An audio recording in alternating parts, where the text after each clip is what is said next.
Nri ụtụtụ m tata bụ agwa ntekọ na akamodo. Ngwa agwa ntekọ a gịnị ka eji were tekọọ ya? Ihe dị n'ime ya agwa ya na ji nwannu. O nwere ndị na-akpọ ya ji nnu. A nwere ji ntekọ ya porridge yam. Agwa ntekọ porridge beans. Ji ntekọ porridge yam. E nwekwa ji mgbukọ nke a na-eji akwụkwọ nri na ụkpaka ya ụgba were agwọ ewu ya ọda anụnụ. Nke a bụ ji nwannu na ngwa nri ndị ọzọ eji were tekọ agwa.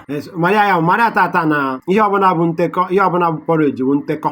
A na-akụziri gị ka gị bụ onye Igbo mụta agwa ntekọ, ji ntekọ, gịnị nke ọzọ, jioko ntekọ. Jioko bụ plantain, maọbụ ụkam, maọbụ joko, maọbụ abịrịka ntekọ.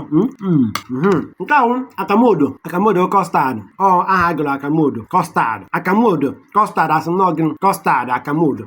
Ị na-anya fụ na ọ naghị acha odo odo otu o kwesịrị maka na o nwere ihe atanyere n'ime. Ụfọdụ ihe ntụ anọ ebe a. Ihe a na-akpọ ya bụ agbụdino. Ịfụrụ ntụ anọ ebe a, ya na-akpọ ya bụ agbụdino. Gịnị bụ agbụdino? Agbụdino bụ aṅụmmiri esi na agbụdụgbụ na debino wee mepụta. Gịnị bụ agbụdụgbụ? Agbụdụgbụ soyabin abịakwa agbụdụ mmiri bụrụ soya milk. Agbụdụ mmiri soya milk. Agbụdino abụrụzie a nyere bekee aka wee gụọ ya ha sobino. Ayanụ ịfụnanya ya nụnụ. Onye na-eme na-eme ọzọ a na-emekwasị ya. Onye na-eme na-eme gịnị ọzọ a na-emekwasị ya. Agbụdino ewewuruzie sobino. Ya bụ ihe dị ebe a bụ agbụdụgbụ akwọrọakwọ. Agbụdụgbụ akwọrọakwọ dị ebe a. Debino akwọrọakwọ dị ya. Ọkpaekere akwọrọakwọ dị ya. Akị Awụsa akwọrọakwọ dịkwa ya. Ihe ndị a niile ka akwụkọcha wee tinye ebe a. Nyụtala. Ọ na-enye aka edozi ahụ. Ọ bụrụ na ị chọghị na-aṅụ aramịrị o milk aramịrị milk.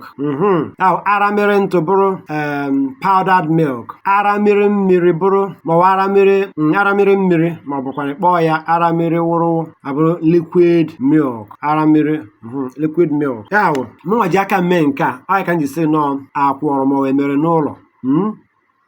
Mụnwa ji aka mee ya ka m na-ada aṅụ maka na aramịrị na-eme m kotokoto n'afọ ma ṅụọ ya wee mee nke a. Ọ bụrụ na ọ masịrị gị ịmụtazi ka esi eme, ị nwere ike ịkpọtụrụ Maazị Ugocha. Ihe a na-arịọ gị bụ ka ị nyere anyị aka na-ekesa nkụzi asụsụ Igbo. Ile anya ugbu a akpọsịsịana m aha ihe dị iche iche gị nwa amaghị n'Igbo. Ọ ga-amasị m ịnụ nkụzi a isije nne onye Igbo ọzọ ka ọ mara na agbụdụgbụ bụ soyabin, maọbụ na ka ọ mara na soyabin bụ agbụdụgbụ, ka ọ mara na soya milk bụ agbụdụ mmiri, ka ọ ma na sobino ya bụ aṅụ mmiri a esi na debino na agbụdụgbụ emepụta n'ọka ya ka akpọrọ agbụdino, ka ọ ma na aṅụ mmiri bụ beverage, aṅụ mmiri beverage, ka ọ makwa na ihe ịma na ime ihe a anyị anaghị etinyebi ya ụtụ mmiri. Otu aha ya dị etinyeghị mmiri ụtụ mmiri ma ọ bụ nke ndị otu anyị na-akpọ nnu bekee. Ndị na-akụzi Igbo na-akpọ shuga nnu bekee.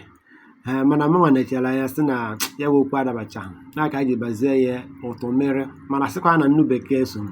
Ụfọdụ na-akpọ ya nnu bekee, ụfọdụ na-akpọkwazie gịnị ụtụ mmiri, mana etinyeghị ụtụ mmiri na akamodo kọstad. Etinyeghị ụtụ mmiri na aṅụ ọsọ nke a ka ihe ji were etinye debino na sobino ahụ ka onye ya omee ka ọ dị ụtọ. Enwekwa ike na-eme gị na ezinụlọ ga na-aṅụ ya, ọ kachasị n'oge a. Ọ bụrụ ka na ọ dị ọnụ ala, mana ịgbakọ wepụ ịfụ na ọ kalụ nye gị ihe karịa ụtụ mmiri, karịa aramịrị na-eje ego n'ahịa, maọbụ aramịrị ntụ maọbụ aramịrị mmiri, ka ọ bụla ọ bụ. Biko nyere anyị aka tụsaba nkụzi anyị na-enye. Nyere anyị aka tụsabịa. Gbaa mbọ fụ na onye ọbụla bụ onye Igbo nwere mmasị ịmụta asụsụ Igbo na ọ na-enweta nkụzi anyị na-enye. Biko nyere anyị aka, sorokwa anyị n'okpo ozi anyị. Soro anyị n'okpo ozi anyị. Gbaa mbọ lakụrụ ihe anyị na-eme. Kwukwazie obi gị, kwunyeke n'obi gị na ihe anyị na-eme. Dekwunyekwuozere okpo ozi anyị. Imeela. Aka m bụ nwanne gị nwoke Maazị Ugocha, onye na-eri nri ụtụtụ na-akụ asị wee na-ewetara gị nkụzi asụ na omenala Igbo. Ọ na ọ na-agụ